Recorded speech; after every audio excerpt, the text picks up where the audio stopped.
పితా పుత్ర పవిత్రాత్మ నామమున ఆమెన్. ప్రార్థన.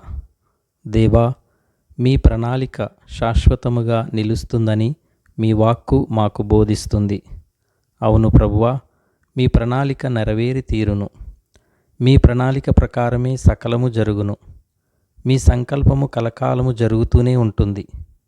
ఆకాశమున సూర్య చంద్రాదులను చూస్తుంటే మీ సంకల్పము, మీ ప్రణాళిక ఎంత సక్రమమైనదో తేట తెల్లముగా మాకు తెలుపుతున్నాయి.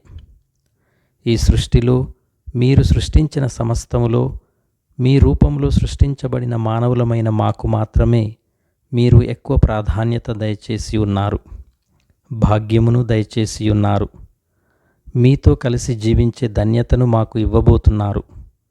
ఇవన్నీ మేము గ్రహించి, విశ్వసించి, మీ ప్రణాళికను, మీ చిత్తమును మా జీవితములలో నెరవేర్చుకొనుటకు మీ విశ్వాసులైన మా అందరికీ మీరు దయచేయు గొప్ప భాగ్యమును, అనుసరణను, నడిపింపును మాకు దయచేయుమని మిమ్మును ప్రాధేయపడుచు మీకు ప్రార్థిస్తున్నాను. నా ఈ ప్రార్థనను మీ సన్నిధికి చేర్చుకొనండి.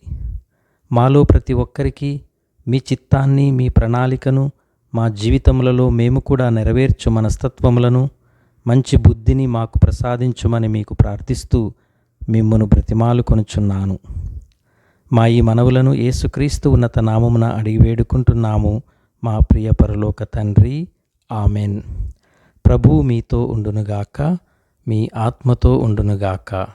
సర్వశక్తిగల సర్వేశ్వరుడు పితా, పుత్ర, పవిత్రాత్మ మేము ఆశీర్వదించునుగాక. ఆమెన్.